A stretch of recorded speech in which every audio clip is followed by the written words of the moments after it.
Hello there guys, welcome to one of my videos. So, Ole Gunnar Solskjaer has confirmed he wants to make around 2 or 3 signings in the summer transfer window. Solskjaer has already revealed his plans for the summer transfer window by signing players and using academy products. Now, you saw my recent video that I've just done, and I give you the two biggest tests that Ole Gunnar Solskjaer is facing as Manchester United manager. And one of those tests are the summer transfer window, because it's going to be interesting to see who he recommends in. And the other big test for Solskjaer is next season, because Solskjaer knows next season he will have bigger expectations to exceed. Now, like I said, next season our expectations will be to challenge for the Premier League title, and I'm hopeful that we can win a title under Solskjaer, and if we do this, it will be our 21st title, because obviously at the moment we've won 20 titles and 13 of them are Premier Leagues, so we are the most successful team in Premier League history at the moment. But we have not won the Premier League since 2013, so this is the 7th season now in a row we have failed to mount any kind of title challenge up. I think Solskjaer has already spoken with Ed Woodward on the areas he wants to strengthen up in the squad, and Solskjaer has said that he wants to recommend a striker in. He also wants to recommend a right winger in, and he's also looking to recommend a centre defensive midfielder in. There's still some reports coming out saying that he wants to recommend a centre half in. Like I said, our priorities for the remainder of this season is the top 4, because we know how important Champions League qualification is. Obviously, for the players, for us attracting players, and the financial structure. And we'll generate money, if we get qualification for the Champions League. We've got 2 games remaining in the league. We can afford to lose or draw one and win one and still finish in that top 4, because Leicester recently lost to Tottenham by 3-0. Our 2 remaining games are West Ham and, of course, Leicester. West Ham is tonight. And, the Europa League is the other priority for us, because that's a chance for us winning a trophy under Ole Gunnar Solskjaer. If we do win the Europa League, it will be the first trophy we would have won under Solskjaer. But I think we are emerged as one of the favourites to win the Europa League. But if we win the Europa League anyway, we'd get automatic qualification for the Champions League. But yeah, Solskjaer's got big decisions to make at Manchester United. He's not only going to focus on the incomings in the summer transfer window, he's also going to focus on the outgoings, because Solskjaer is planning to get rid of players in the summer transfer window. I think we're going to get rid of at least 6 players in the summer transfer window, because there was reports coming out last week saying that we have put 6 players up for sale. And those players are Lingard, Alexis Sanchez. It'd be very beneficial if we could get rid of Sanchez on a permanent transfer, because it would free up our wage bill completely. Also, to Smalling, Rojo, Jones, I expect them to leave the football club. And Diego Dalot, I also expect him to leave the football club, because I don't think he's good enough to represent Manchester United. So we get rid of players in the summer transfer window, we will generate money, and it will help us with our rebuilding process. Like I said, Solskjaer's got a big decision to make on David De Gea. Now, I've just been reading recent reports regarding David De Gea, and it does say that David De Gea is going to be dropped for tonight's game against West Ham. So if we do drop David De Gea tonight, I presume that we'll play Sergio Romero. Now, I think a lot of Manchester United fans want David De Gea sold in the summer transfer window. I don't think this is going to happen, to be quite honest with you. Solskjaer did make an admission saying that, David De Gea needs to raise his game. And, Solskjaer said that David De Gea's position is under threat at the football club. This has been David De Gea's 9th season at Manchester United. He is approaching his 10th year at the football club. David De Gea did recently say that he's intending on staying at the football club for several years. David De Gea has now made 402 appearances for Manchester United in all competitions. He's already overtaken Peter Schmeichel on appearances. But Solskjaer was talking about David De Gea the other week, saying that he's been the best goalkeeper in the world for the last 9 or 10 years. David De Gea has won everything domestically at the football club. And, he's won individual awards reflecting on his good run of performances over the years. But like I've said, David De Gea's had 7 good years out of the 9 years he's been with us. He's made 2 calamitous mistakes in the 3-1 loss to Chelsea because he should have saved Giroud's shot, and he also should have saved Mason Mount's shot. Don't forget, last September, David De Gea signed a 4-year contract to the football club worth £375,000 a week. So De Gea is the highest paid goalkeeper in the world, and he's the highest paid at the football club.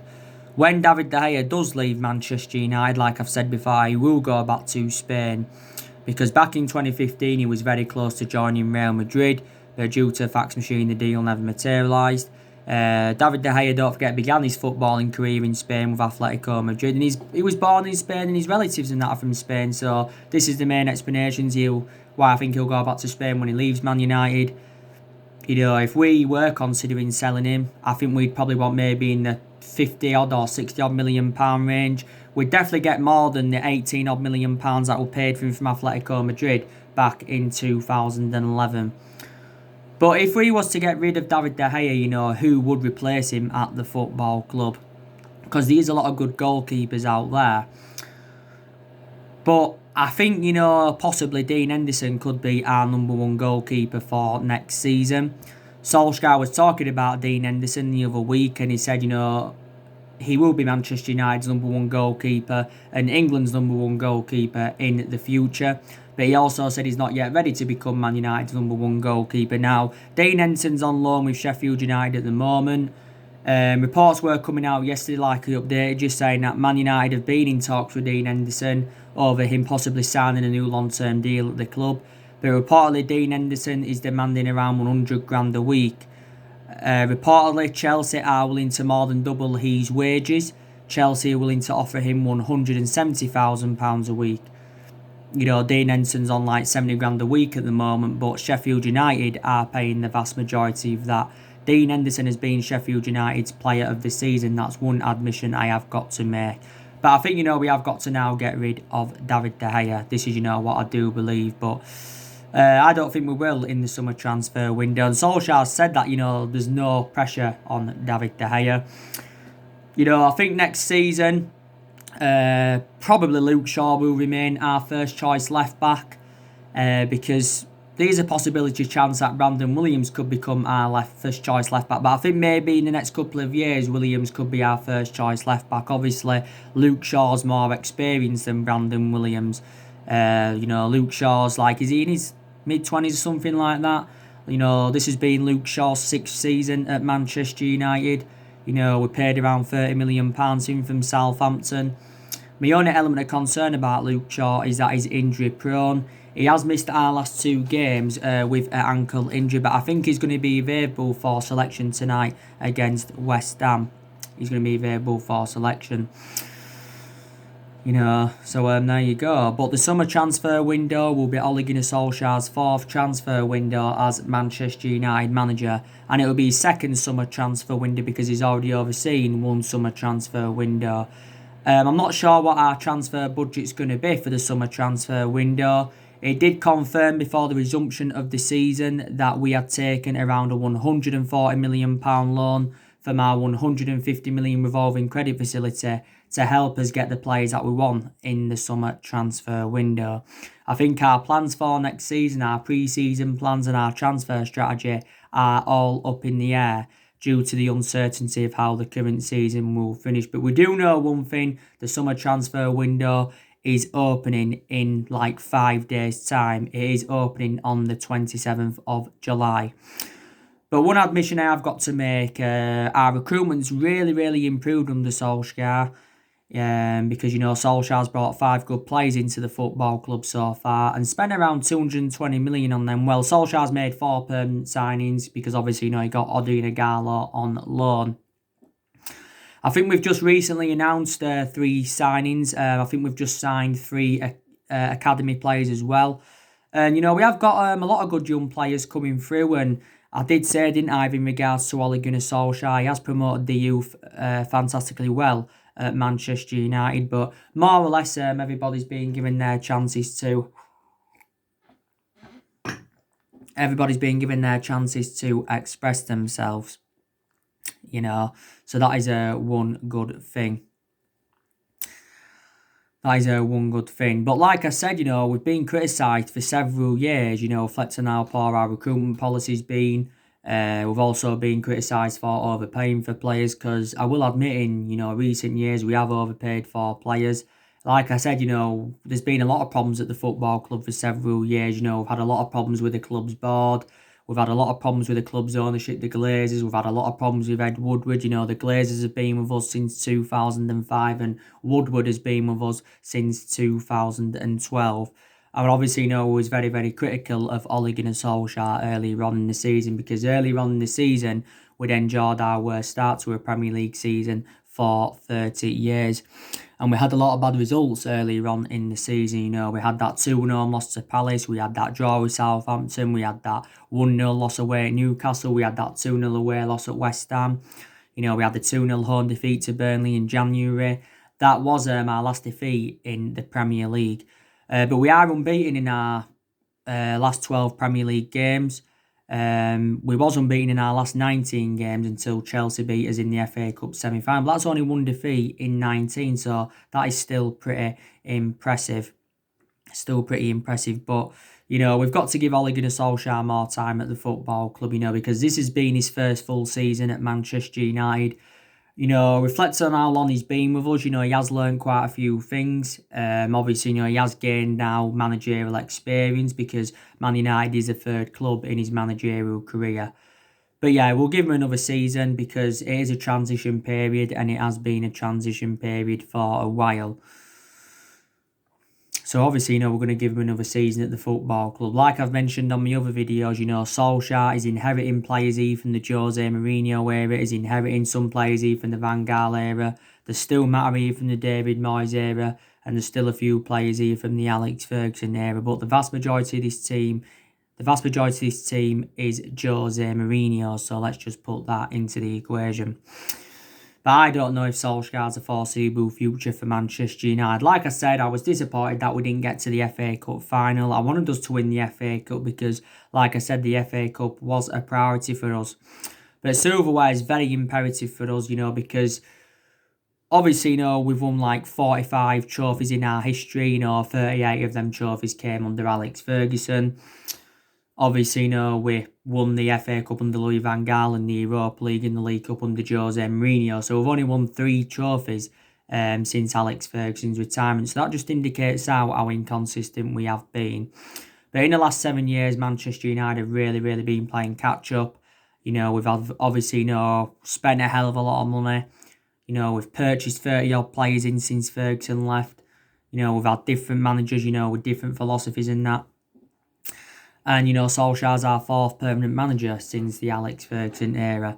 Earlier on in Ole Gunnar Solskjaer's managerial career, he worked out his transfer strategy.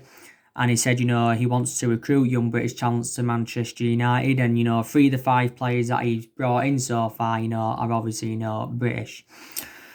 So, as you all know, our number 1 priority target is Jadon Sancho. Now, we're looking to get Jadon Sancho on the board. It has been a long-running transfer saga. Now, I'll give you the news on Jadon Sancho yesterday. Reports were coming from the German press saying that Jadon Sancho wants to leave Borussia Dortmund, and I think Dortmund themselves are aware of this. And reportedly, we are preparing to put around the £80 million bidding for Jadon Sancho. So we've said to Dortmund it's a take it or leave it offer. Whether Dortmund accepts this £80 million offer or not, I do not know. They probably won't, to be fair, because Dortmund have said that they want at least £100 million. Dortmund do remain ruthless over their valuation. But reportedly, negotiations have been at an advanced stage because we have been talking with Jadon Sancho. Christian Falk has recently been talking about the Sancho transfer saga. And according to him, Manchester United have not yet put a bid in for the player. There were stories coming out quite a few weeks ago saying that Jadon Sancho's already agreed personal terms with Man United. He's agreed a 5-year contract at the football club worth around £140,000 a week, but no fee has yet come to an agreement. He did say back in February that Jadon Sancho had agreed almost every little detail of move to Man United, but again, no fee had come to an agreement. I think it said we're only going to go in for Sancho anyway if we get qualification for the Champions League. But if we don't get qualification for the Champions League, then we're not going to make a move for the player. We have been looking at a few alternatives to Sancho because these cheaper solutions than him. We've been looking at Ferran Torres. We've been looking at Ousmane Dembele. We've looked at Rabbi Matondo before from Schalke. I think we've also looked at Figo Almeida. But we want Sancho on the board. The reasons I want him at the club is because he's proven in the Premier League and plus he's got a very, very good friendship with Marcus Rashford. These are the reasons why I want him at Man United. Bit of news on Jack Grealish, by the way. Actually, I haven't spoken with you about Jack Grealish for a while. I think Jack Grealish is one of our priority targets now. Aston Villa beat Arsenal yesterday by 1-0, which was a survive. So that gives Aston Villa hopes of staying up. And, obviously Aston Villa do not want to get relegated. If Villa were to avoid relegation, then I think maybe Jack Grealish could possibly stay with them for another season. But if Villa were to get relegated, then definitely Jack Grealish would leave Aston Villa. If Villa were to stay up, probably Jack Grealish would cost us around maybe 60 million, maybe 70 million pounds. That is a bit too much. It did say a while back that Villa do want around 80 million pounds for Jack Grealish, but Grealish has come out anyway and said he's unsure where his future lies. Again, I'd take Grealish at Manchester United. He's well proven in the Premier League. He's been a revelation for Aston Villa. Grealish feels as though now that he's far too good for Aston Villa, and Villa just cannot match his ability. Up until this point, Grealish has spent the entirety of his career with Aston Villa, being a Villa player since the age of 6. And he's been their senior squad since 2014, so this has been his 6th season now in Aston Villa's senior squad. At one point, it looked like Jack Grealish to Man United was off with that incident with his £80,000 Range Rover in March. I think he's supposed to be going to court in August because he committed another offence, did Jack Grealish. Something to do, was it with a car or something? Don't know, but that's what it said. But would you take him at Manchester United? Do let me know. We've already missed out on 2 players that we wanted as well. We've missed out on Jude Bellingham. He's now gone to Borussia Dortmund from Birmingham. We missed out on Erling Haaland in January. Like I said, it was a shame that we didn't get Erling Haaland because it would have been an Ole Gunnar Solsjaker type signing. So, like I said, there's so many players on our agenda. I'm hopeful that we can beat West Ham tonight at Old Trafford. I'm really, really hopeful that we can do it. Like I said, we've got a good record against them at home. We are unbeaten in our last 11 Premier League home games against West Ham. The last time West Ham beat us at Old Trafford in the league was back in 2007. West Ham are looking to do their first double over us in the Premier League since 2007, yeah. They did beat us earlier on in the season at London Stadium by 2-0. But if we do beat West Ham tonight, we will go into the top 4. We will go into the top 4 if we do beat them. Like I said, Solskjaer's going to make changes tonight from, the 3-1 defeat to Chelsea. Solskjaer, of course, wants to see a response from the players. Like I said, the mistake Solskjaer made in the 3-1 defeat to Chelsea, was not starting Sergio Romero. He made a mistake by benching Pogba and McTominay. He made a mistake by not starting Martial. And he made a mistake by not starting Mason Greenwood and all of that. So you'll make quite a few changes in the game tonight against West Ham. As you already know, I've given you my preview. And I've already given you my starting 11 prediction for the game. Solskjaer was talking about Moyes recently, saying he's done a good job at West Ham. West Ham have had some good results recently against the likes of Watford, Norwich and Chelsea. And he said he's done a fantastic job, and Moyes is in his second spell at West Ham. So tonight, Moyes is going to be reuniting with Manchester United.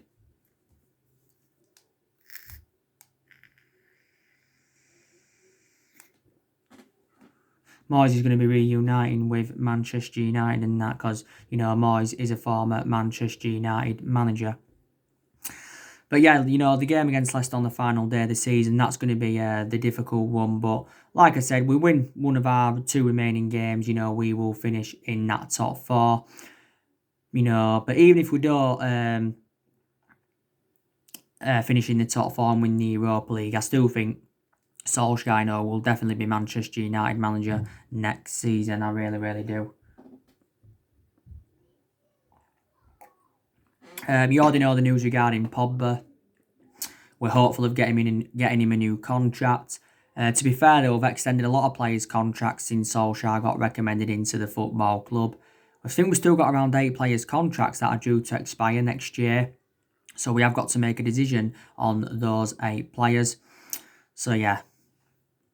But I want things to work out under Ole Gunnar Solskjaer, I really, really do. And like I said, in that 19-game unbeaten run, I saw a lot of improvements in the team, but there's still things, that we need to work on. We need to keep the ball better. We need to be quicker on the flanks. Maybe our forwards need to be a bit more clinical. Defensively, I think, we need to look better. But, I think Solskjaer knows his best 11 now.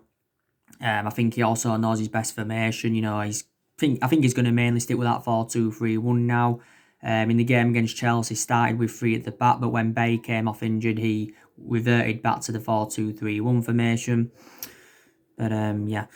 But West Ham have got some very, very good players in their team. That could cause us problems. They've got like Sebastian Hall, who's done well for them. They've got Jared Bowen. They've got Declan Rice, who are highly rated. They've got Felipe Anderson. They've got Lanzini, who I think is probably one of West Ham's best players. I think the only absentees West Ham have got is Ryan Fredericks and Robert Snodgrass. That is the only absentees they have got. But yeah, I'm really, really looking forward to the game. It is 6 o'clock this evening, kick-off. It isn't on, well, I can't watch it on telly, so I'll have to, have a glance at the highlights of the game. And I think, there's still some players that need to step up to the plate. I think Bissaka's got to step up to the plate because he hasn't been so good recently. Greenwood's got to step up to the plate. He hasn't been so good recently. Pogba, he hasn't been so good recently. Bruno Fernandes, he hasn't been so good recently. Well, still been scoring goals, but hasn't been to his best. But I still think, Bruno Fernandes has made the difference in the team. I think Lindelof's got to step up to the plate because he's been making a lot of mistakes recently. Maguire's got to step up to the plate. He's looked inconsistent recently. But I've said to you before, we have got a good squad. It's a top 4 squad, but as it stands at the moment, the squad's not good enough to win the league or it's not good enough to challenge for the league. This is why we need to make signings in the summer transfer window and all of that. But yeah, I can't wait until it opens. I really, really can't. But we get that first player on the board. That will then give us confidence, to get other players in. It really, really will. But anyway, guys, that's everything to update today. Drop your comments, likes below on the channel. If you do, consider subscribe as always and take care. God bless. See you all again very, very soon.